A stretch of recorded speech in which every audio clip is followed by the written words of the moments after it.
Elle nous emmène dans son quartier, nostalgique. Brigitte n'a pas remis les pieds dans son appartement du Vieux-Bordeaux depuis l'effondrement des 2 immeubles voisins de la rue de la Rousselle. Je veux rentrer chez moi.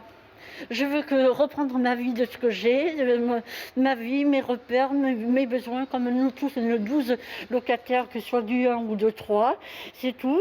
Et puis voilà, de reprendre ma vie avant. Comme elle, ils sont une centaine de locataires victimes collatérales de l'effondrement du 21 juin dernier. Ce propriétaire, lui aussi, attend avec impatience son retour à la normale, mais ce n'est pas pour tout de suite. Il va d'abord devoir entreprendre des travaux. On n'aura plus de loyers évidemment qui seront versés puisque les locataires n'auront plus accès à leur logement, ce qui est tout à fait normal.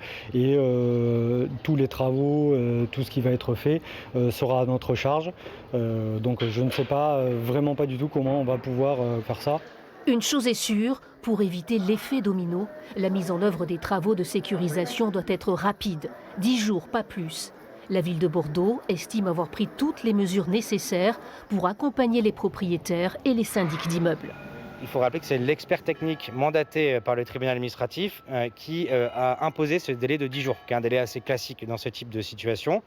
Et que les entreprises qui ont été sélectionnées, d'abord un bureau d'études sur la base des recommandations de l'expert qui lui-même a saisi des entreprises pour réaliser les travaux, ont déjà des stocks.